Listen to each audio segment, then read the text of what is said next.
নমস্কার বন্ধুরা, বিধানসভা নির্বাচনের আগে আজকে আবার মাননীয় মুখ্যমন্ত্রী বাংলার বাড়ি, বার্ধক্য ভাতা, বিধবা ভাতা, প্রতিবন্ধী ভাতা, লক্ষ্মীর ভান্ডার, যুবসাথী প্রভৃতি প্রকল্প নিয়ে 10টি প্রতিশ্রুতি দিলেন।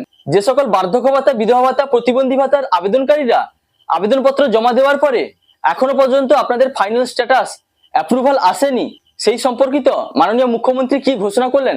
বিধবা ভাতা এবং বয়স্ক ভাতা কিছু বাকি আছে। আমাদের একটা সার্ভে চলছে, কারণ আপনারা জানেন যে অনেকে মারা যায়, কাজেই সেটা দেখতে হবে। দেখে বাদবাকিগুলো আমরা টাইম টু টাইম বিধবা ভাতা এবং বয়স্ক ভাতাদের যেটা বাকি আছে সেটাও আমরা করে দেব।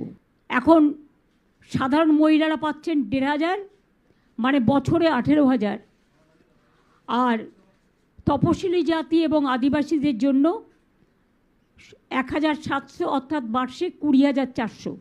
1,500 করে আমরা, যেটা প্রায় 1 কোটি যুবকদের যাদের বয়স 21 থেকে 40 বছরের মধ্যে, তার একটা হাত খরচের জন্য এইটা আমরা দেব যতদিন সে চাকরিটা না পাচ্ছে। মাননীয় মুখ্যমন্ত্রী কিন্তু বাংলার বাড়ি, বার্ধক্য ভাতা, লক্ষ্মীর ভান্ডার প্রভৃতি প্রকল্প নিয়ে কিন্তু বিশেষ ঘোষণা করলেন। তিনি জানালেন এখনো যে সমস্ত কাঁচা বাড়ি রয়েছে ভবিষ্যতে কিন্তু বাংলার বাড়ির প্রকল্পের মাধ্যমে তিনি পাকা বাড়ি করে দিবেন।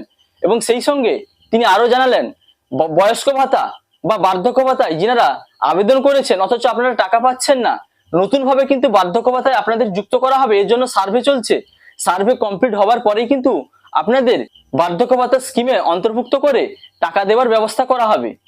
তো বন্ধুরা, এই ছিল আজকের ইস্তেহারে মাননীয় মুখ্যমন্ত্রীর ঘোষণা করা বিশেষ 10টি প্রতিশ্রুতি।